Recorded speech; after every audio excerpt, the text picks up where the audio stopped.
Kerajaan Pahang telah wujud akhir abad ke-9 atau awal abad ke-10 sebelum wujudnya Kerajaan Melayu Melaka.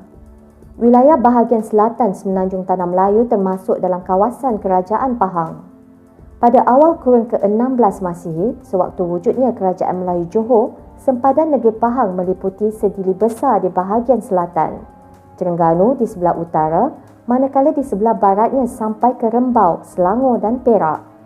Di sebelah timurnya terbentang Laut Cina Selatan. Negeri Pahang Darul Makmur merupakan sebuah negeri yang terbesar di Semenanjung Tanah Melayu dengan keluasan 35,515 km persegi.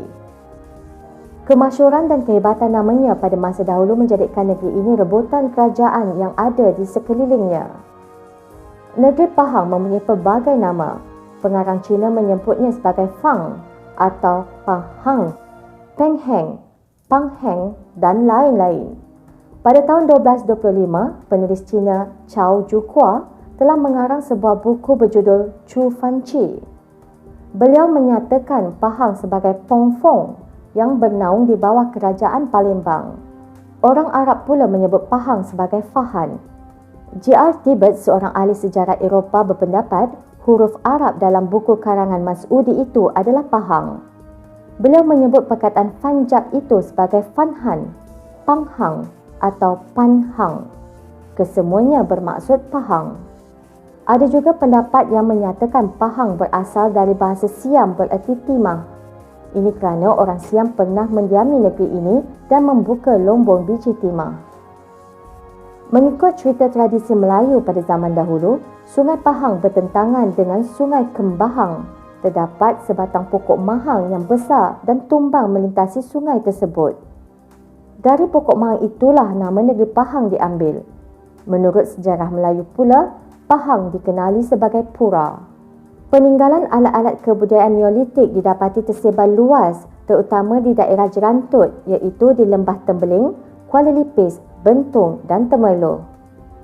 Terjumpanya gendang Dongson serta tembikar-tembikar Cina dan Eropah membuktikan bahawa Sungai Tembeling sebagai pusat perhubungan dalaman yang penting pada masa dahulu malah hingga ke hari ini. Penduduk-penduduk tempatan masih menggunakan sistem sungai ini untuk berulang-alik ke negeri-negeri yang bersempadan dengannya.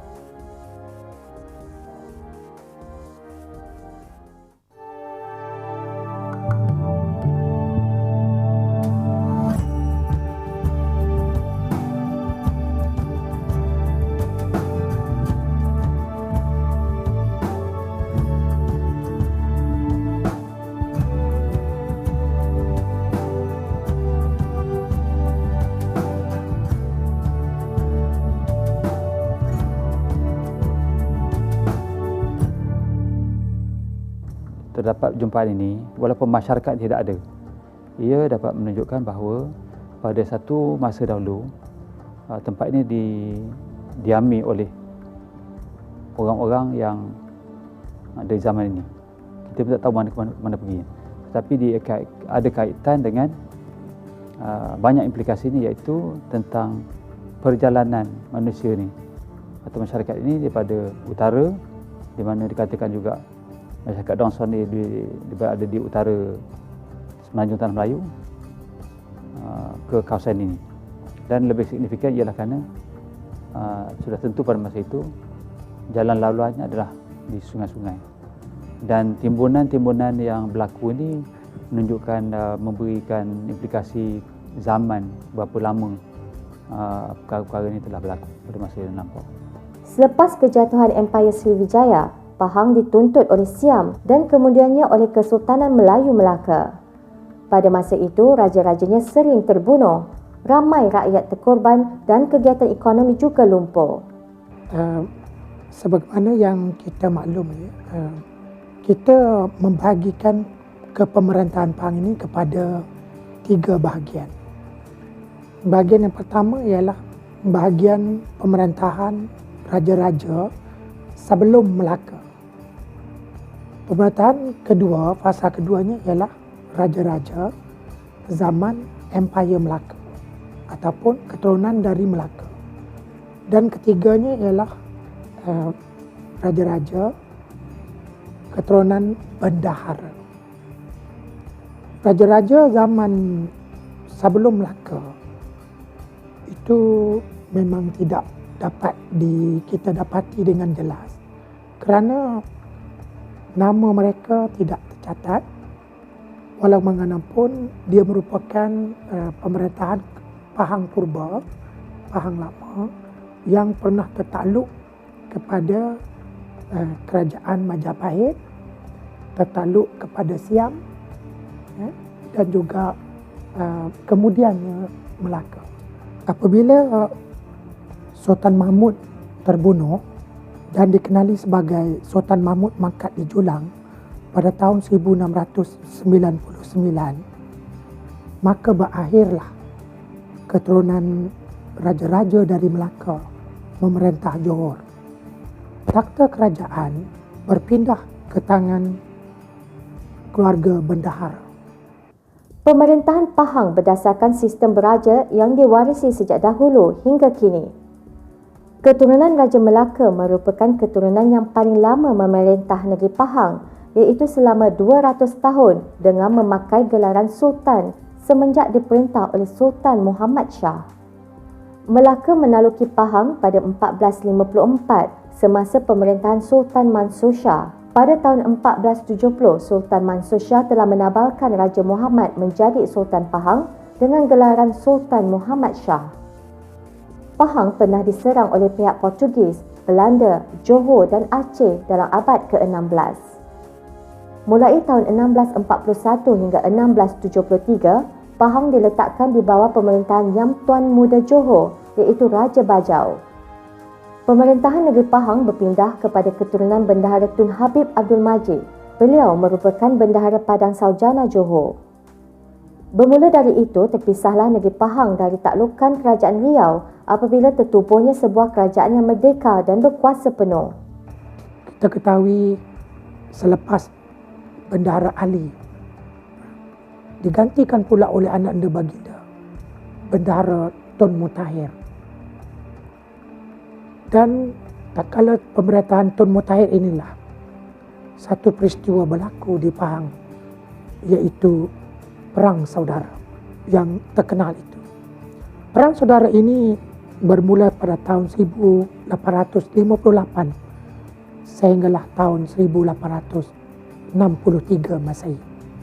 Di antara Tun Mutahir Bendahara Serima Raja Pahang dengan adinda ayahnya, yaitu Tun Ahmad ataupun juga sering dikenali sebagai Wan Ahmad. Krisis tuntutan Wan Ahmad mengikut kata wasiat Bendahara Ali, ayahanda baginda, bahawa daerah Andau dan Kuantan menjadi kawasan pemerintahan Wan Ahmad. Tetapi wasiat ini tidak diendahkan oleh Bendahara Tun Mutahir. Sehinggalah berlakulah peperangan saudara yang berlarutan. Dan peperangan daripada awalnya hanya menuntut kedua-dua daerah itu diberikan hak kepada Wan Ahmad, telah bertukar menjadi perang rebut takhta. Dan dalam krisis ini, kita mendapati pengaruh Terengganu yang memberi sokongan kepada Wan Ahmad dan pengaruh Maharaja Johor yang memberikan sokongan pula kepada Wan Mutahir. Tetapi akhirnya peperangan ini dimenangi oleh pihak Wan Ahmad dan Wan Ahmad telah menjadi bendahara Pahang menggantikan tempat Wan Mutahir. Semenjak itu, Wan Ahmad menjadi bendahara dan telah ditabalkan sebagai sultan dan merupakan sultan yang pertama keturunan bendahara di Pahang. Peristiwa itu berlaku pada 12 Disember tahun 1884.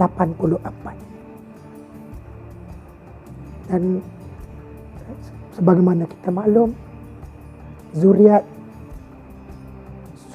ke bawah Duli Yang Maha Mulia almarhum Sultan Ahmad Muazzam Shah inilah yang menjadi sultan dan menjadi raja di negeri Pahang sehingga hari ini. Apabila berlakunya perpecahan dalam kerajaan Johor, Pahang diletakkan di bawah penguasaan Bendahara Johor. Dari tahun 1858 hingga 1863, Pahang mengalami perang saudara antara Wan Mutahir dan Wan Ahmad dalam perebutan kuasa berikutan kemangkatan Bendara Ali pada 1856.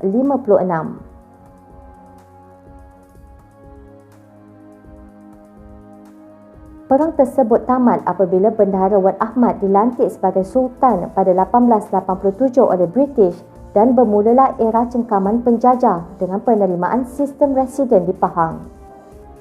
Pada 1882, Bendahara Wan Ahmad menjadi Sultan dengan gelaran Sultan Ahmad Al-Muazzam Shah selepas merampas kuasa daripada Bendahara Tun Mutahir. Pada 1896, Pahang bersama-sama Selangor, Perak dan Negeri Sembilan menganggotai negeri-negeri Melayu bersekutu. Jalan perhubungan penting yang wujud pada zaman dahulu adalah melalui sungai. Sungai-sungai seperti Sungai Endau, Sungai Pahang, Sungai Kuantan, Sungai Bebar, Sungai Rompin, Sungai Tembeling dan Sungai Jelai merupakan laluan terpenting negeri Pahang. Hubungan ke Kelantan mengikut Sungai Tanom, anak Sungai Jelai atau Sungai Sat dan Sungai Sepia. Kedua-duanya merupakan anak Sungai Tembeling. Sungai Sepia juga digunakan untuk ke Terengganu. Perhubungan dengan negeri Perak dihubungi dengan jalan-jalan yang lebih sukar, iaitu melalui Sungai Bertam dan Sungai Lipis. Manakala Sungai Semantan boleh dilalui untuk sampai ke negeri Selangor. Sungai juga merupakan jalan utama yang digunakan untuk pergi ke daerah-daerah di Ulu Muar dan Melaka melalui Sungai Pahang, Sungai Bera, Sungai Serting, Sungai Jempol, seterusnya ke Sungai Muar. Jalan inilah yang pernah diikuti oleh Sultan Mahmud Shah dan putera baginda Sultan Ahmad sewaktu Melaka diserang oleh Portugis yang menjejaki baginda sampai ke Pagoh dan Bentayan, Kuala Muar pada akhir tahun 1511. Jalan ini juga pernah digunakan oleh Sultan Ali, putera Sultan Husin Shah Singapura dari Kampung Umbai, Melaka untuk berjumpa Bendahara Wan Ahmad di Pekan Pahang pada tahun 1863. Sumber-sumber ataupun keadaan-keadaan semula jadi seperti sungai, lembah, ya, dan juga ialah laluan-laluan yang natural antara bukit-bukit adalah menjadi laluan utama. Dan itu tidaklah menjadi heran kenapa sungai-sungai memainkan peranan yang penting dalam komunikasi manusia antara kawasan-kawasan. Lebih-lebih sungai-sungai, lebih-lebih lagi sungai itu bersambung antara bukit-bukit. Mana naik bukit turun ke sungai lain. Seperti mana kita lihat Tun Tuah ataupun Hang Tuah nak ke Pahang lalui Ulu Muar dan kemudian menyeberang ke Serting dekat Bahau sekarang ni, penarikan dan turun ke Sungai Bera sampai ke Pekan, Hilir Pekan menggunakan sungai. Itulah pentingnya sungai. Kerana tidak ada jalan lain masa itu. Tak ada penguasaan untuk membina jalan-jalan. Dan itu semualah jadi sumber membawa hasil daripada dalaman ke Kuala untuk nak diperniagakan ke negeri-negeri lain. Umpama dia bawa timah daripada ulu-ulu sungai Sungai Lembing, Ulu Kuantan, melalui Sungai Kuantan, daripada Tembeling, daripada Lipis, ya, dibawa ke Pekan untuk bawa ke Singapura ataupun negeri-negeri Selat di situ. Godinho di Iridia, pengarang dan pegawai Portugis di Melaka menyatakan jalan dari Melaka melalui penarikan boleh sampai ke Pahang dalam masa 6 hari. Perahu jalak digunakan bukan sahaja untuk mengangkut barangan tetapi juga untuk membawa penumpang. Sebelum wujudnya jalan raya yang menghubungkan Jerantut ke Kuantan siap, pegawai di Ulu Pahang yang hendak ke Kuantan atau Pekan akan menggunakan perahu atau rakit menghilir Sungai Pahang. Apabila Pahang menerima residen British yang pertama, iaitu J.P. Roger pada Oktober 1888, pihak British telah memilih Pekan sebagai pusat pentadbiran negeri. Namun 3 tahun selepas itu, dalam tahun 1891, pusat pentadbiran negeri telah berpindah ke Lipis selama lebih kurang 64 tahun. Selepas itu, pusat pentadbiran bertukar pula ke Kuantan dari tahun 1955 hingga sekarang. Pada penghujung tahun 1910, jalan sepanjang 20 km dari Kuantan menuju Ulu Pahang siap dibuka bagi kegunaan orang ramai. Kemudahan perhubungan negeri ini terus maju dengan terbinanya jalan raya, jambatan, lapangan terbang, stesen kereta api dan pelabuhan.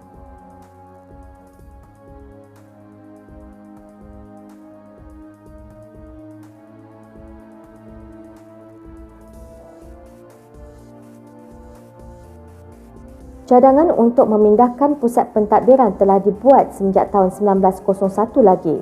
Namun, keputusan muktamad hanya dicapai pada 2 Mac 1953. Ini disebabkan faktor bentuk muka bumi Kuantan yang rata dan mempunyai kawasan tanah yang luas berbanding daerah-daerah lain menjadikan daerah ini lokasi yang paling sesuai. Pusat pentadbiran Negeri Pahang telah dipindahkan ke Kuantan pada hari Sabtu 27 Ogos 1955 yang dirasmikan oleh Kebawah Duli Yang Maha Mulia Sultan Abu Bakar Raituddin Al-Muazzam Shah Ibni Almarhum Al-Sultan Abdullah Al-Mu'tasim Billah. Manakala pada 28 Februari 1970, bangunan pusat pentadbiran berpindah ke Wisma Seri Pahang dan kekal hingga ke hari ini.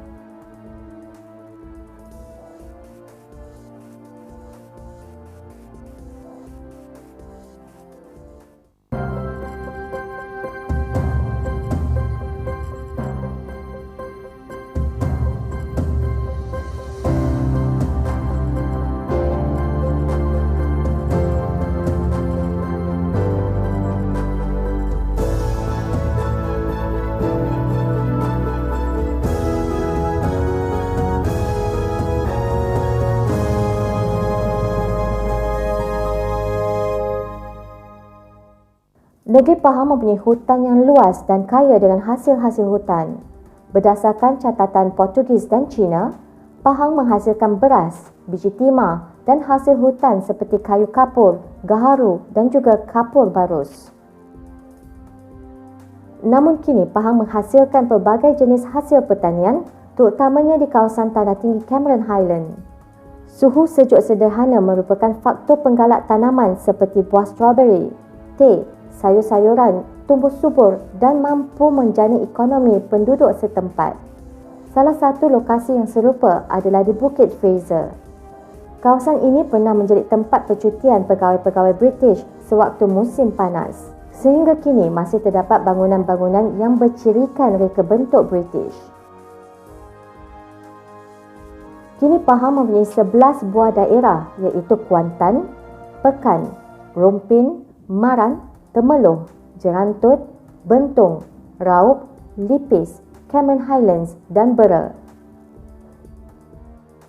Negeri Pahang juga menyimpan khazanah alam yang tidak ternilai harganya. Berbagai spesies flora dan fauna masih boleh kita lihat jika berkunjung ke Taman Negara Pahang. Terdapat 2 buah tasik yang terkenal di negeri ini iaitu Tasik Chini dan Tasik Bera. Bentuk muka bumi Pahang yang bergunung ganang di sebelah baratnya dan mendata di sebelah timur merupakan satu kelebihan bagi negeri ini dengan memiliki pesisir pantai yang indah. Terdapat juga beberapa buah pulau di luar pesisir yang terkenal dengan keindahan laut dan kecantikan terumbu karangnya iaitu Pulau Tioman.